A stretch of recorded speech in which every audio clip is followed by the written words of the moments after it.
ಉಡುಪಿ ಜಿಲ್ಲೆಯ ಕಾರ್ಕಳದಲ್ಲಿರುವಂಥ Parashurama theme park ಮತ್ತೆ ಸುದ್ದಿಯಲ್ಲಿದೆ ಅಂತಲೇ ಹೇಳ್ಬೋದು. ಯಾಕಂತ ಹೇಳಿದ್ರೆ ಪರಶುರಾಮ ಥೀಮ್ ಪಾರ್ಕ್ನಲ್ಲಿ ಅಳವಡಿಸಲಾಗಿರುವಂಥ ದುಬಾರಿಯಾಗಿರುವ ತಾಮ್ರದ ಶೀಟುಗಳು ಕಳ್ಳತನ ಆಗಿದೆ ಅನ್ನುವಂಥದ್ದು ಸದ್ಯದ ಸುದ್ದಿ ಅಂತಲೇ ಹೇಳ್ಬೋದು. ನಾವೀಗ ಉಡುಪಿ ಜಿಲ್ಲೆಯ ಕಾರ್ಕಳದಲ್ಲಿರುವಂಥ ಉಮ್ಮಿಕಲ್ ಬೆಟ್ಟದ ಮೇಲಿರುವಂಥ ಪರಶುರಾಮ ಥೀಮ್ ಪಾರ್ಕ್ ಮೇಲಿದ್ದೇವೆ. ಪ್ರವಾಸೋದ್ಯಮಕ್ಕೆ ಹೆಚ್ಚಿನ ಒತ್ತು ನೀಡಬೇಕು, ಮತ್ತು ಕರಾವಳಿ ಪ್ರವಾಸೋದ್ಯಮ ಏನು ವೇಗವಾಗಿ ಬೆಳೆದಿದೆ, ಅದಕ್ಕೆ ಒಂದು ರೀತಿಯಲ್ಲಿ ಹೊಸ ಹುರುಪನ್ನು ಕೊಡಬೇಕು ಅನ್ನೋ ಉದ್ದೇಶಕ್ಕೆ ಇಲ್ಲಿ ಉಮ್ಮಿಕಲ್ ಬೆಟ್ಟದ ಮೇಲೆ ಪರಶುರಾಮನ ಥೀಮ್ ಪಾರ್ಕನ್ನು ನಿರ್ಮಾಣ ಮಾಡಲಾಗಿತ್ತು. ಈ ಪರಶುರಾಮ ಥೀಮ್ ಪಾರ್ಕ್ ಒಳಗಡೆ ಪರಶುರಾಮರಿಗೆ ಸಂಬಂಧಪಟ್ಟಂಥ ಒಂದಿಷ್ಟು ಮಾಹಿತಿಗಳನ್ನು ಮತ್ತು ಅವರ ಜೀವನದ ಕಥಾನಕಗಳನ್ನು ಚಿತ್ರಿಸುವಂಥ ಚಿತ್ರಗಳನ್ನು ರಚಿಸಲಾಗಿತ್ತು. ಆ ಕಟ್ಟಡದ ಮೇಲೆ ಥೀಮ್ ಪಾರ್ಕ್ನ ಮೇಲ್ಗಡೆ 33 ಅಡಿ ಎತ್ತರದ ಒಂದು ಪರಶುರಾಮನ ಬೃಹತ್ ವಿಗ್ರಹವನ್ನ ಸ್ಥಾಪನೆ ಮಾಡಲಾಗಿತ್ತು. ತದನಂತರ ಏನಾಗಿದೆ ಅಂತ ಹೇಳಿದ್ರೆ ಇಲ್ಲಿ ಒಂದು ರೀತಿ ರಾಜಕೀಯ ಮೇಲಾಟ ಮತ್ತು ಈ ಕೆಸರೆರಚಾಟ ಆಗಿದೆ ಅಂತಾನೆ ಹೇಳ್ಬೋದು. ಪರಶುರಾಮರ ವಿಗ್ರಹ ಏನಿದೆ ಅದು ಫೈಬರ್ನಿಂದ ಮಾಡಲಾಗಿದೆ, ಕಂಚಿನಿಂದ ಮಾಡಲಾಗಿಲ್ಲ ಅನ್ನುವಂಥ ಒಂದು ವಿವಾದದಿಂದಾಗಿ ಈ ಸದ್ಯ ಏನಾಗಿದೆ ಅಂತ ಹೇಳಿದ್ರೆ ಪರಶುರಾಮ ಥೀಮ್ ಪಾರ್ಕ್ ಏನಿದೆ ದೊಡ್ಡ ವಿವಾದದ ಕೇಂದ್ರ ಬಿಂದುವಾಗಿದೆ. ಪ್ರವಾಸಿಗರ ಅಚ್ಚುಮೆಚ್ಚಿನ ತಾಣವಾಗಬೇಕಿದ್ದ ಒಂದು ಪ್ರದೇಶ ಸದ್ಯ ಒಂದು ರೀತಿ ಹಾಳು ಹಂಪೆಯ ರೀತಿ ಆಗಿದೆ ಅಂತಾನೆ ಹೇಳ್ಬೋದು. ಒಂದು ವೆಚ್ಚದಲ್ಲಿ ನಿರ್ಮಾಣ ಆಗಿರುವಂತ ಈ ಕಟ್ಟಡ ಅನ್ನುವಂಥ ಸದ್ಯ ಒಂದು ರೀತಿ ಅನಾಥವಾಗಿ ಬಿದ್ದಿರುವಂಥದ್ದು, ಮತ್ತೆ ಇದಕ್ಕೆ ಮೇಲ್ ಬರಬೇಕಾದ ದಾರಿಯೂ ಕೂಡ ಸಂಪೂರ್ಣವಾಗಿ ಬಂದಾಗಿರೋದು ನೋಡ್ಬೋದು.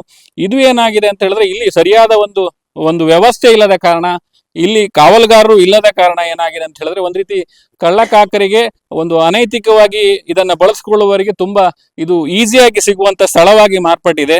ಕರಾವಳಿಯ ಸೃಷ್ಟಿಕರ್ತ ಪರಶುರಾಮರಿಗೆ ಒಂದು ಆ ಹಿರಿಮೆಯನ್ನ ಮತ್ತೆ ಆ ಗೌರವವನ್ನ ನೀಡಬೇಕು ಅಂತ ಸ್ಥಾಪನೆ ಆಗಿದ್ದ ಈ ಥೀಮ್ ಪಾರ್ಕ್ ಅನ್ನುವಂಥ ಸದ್ಯ ರಾಜಕೀಯ ಮೇಲಾಟ ಮತ್ತು ಕೆಸರಚಾಟದಿಂದ ಒಂದು ರೀತಿಯಾಗಿ ಒಂದು ವಿವಾದಾಸ್ಪದ ಸ್ಥಳವಾಗಿರುವಂಥದ್ದು ಕರಾವಳಿಗರಿಗೆ ಒಂದು ದೊಡ್ಡ ಬೇಸರದ ಸಂಗತಿ ಅಂತಾನೆ ಹೇಳ್ಬೋದು. ಯಾಕಂತ ಹೇಳಿದ್ರೆ ಪರಶುರಾಮರು ಕರಾವಳಿಯನ್ನ ಸೃಷ್ಟಿ ಮಾಡಿದ್ರು ಅನ್ನುವಂಥದ್ದು ಕರಾವಳಿಗರೇ ಒಂದು ಹೆಮ್ಮೆಯ ವಿಷಯ ಆಗಿತ್ತು. ಸದ್ಯ ಈ ಥೀಮ್ ಪಾರ್ಕ್ ಅನ್ನುವಂಥದ್ದು ಇತ್ತೀಚಿನ ಅಂದ್ರೆ 2023ರಿಂದ ಉದ್ಘಾಟನೆ ಆದ ಬಳಿಕ ಸಂಪೂರ್ಣವಾಗಿ ರಾಜಕೀಯ ಕೆಸರಚಾಟದ ಮೂಲಕವೇ ಗುರುತಿಸಿಕೊಂಡಿತ್ತು.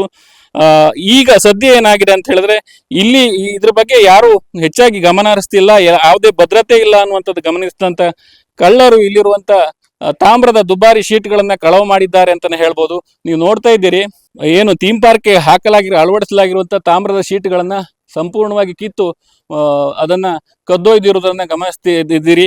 ಈ ಬಗ್ಗೆ ಕಾರ್ಕಳದ ಶಾಸಕರಾಗಿರುವಂತಹ ಸುನಿಲ್ ಕುಮಾರ್ ಅವರು ಸಾಮಾಜಿಕ ಜಾಲತಾಣದಲ್ಲಿ ಕೂಡ ಒಂದು ರೀತಿ ಆಕ್ರೋಶಭರಿತರಾಗಿ ಅದನ್ನ ಪೋಸ್ಟ್ ಅನ್ನ ಮಾಡಿದ್ದಾರೆ ಅಂತಾನೆ ಹೇಳ್ಬೋದು.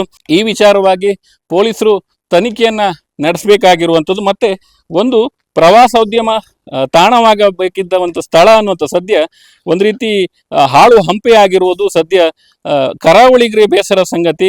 ಮುಂದಿನ ದಿನಗಳಲ್ಲಿ ಇಲ್ಲಿ ಏನಿದೆ ಇಷ್ಟು ವೆಚ್ಚದಲ್ಲಿ ನಿರ್ಮಾಣ ಆಗಿರುವಂಥ ಥೀಮ್ ಪಾರ್ಕ್ ಏನಿದೆ ಒಂದು ಸದ್ಬಳಕೆ ಆಗಲಿ, ಕರಾವಳಿಯ ಪ್ರಸಿದ್ಧ ಪ್ರವಾಸೋದ್ಯಮ ಕೇಂದ್ರವಾಗಿ ಬೆಳೀಲಿ ಅನ್ನುವಂಥದ್ದು ನಮ್ಮ ಆಶಯ. ಉಡುಪಿಯಿಂದ ಅಶ್ವಥಾಚಾರ್ಯ, ನ್ಯೂಸ್ ನೆಕ್ಸ್ಟ್. ಉತ್ತಮ ಸಂಸ್ಕಾರಯುತ ಶಿಕ್ಷಣದೊಂದಿಗೆ VSS English medium CBSE school Udupi Muddur.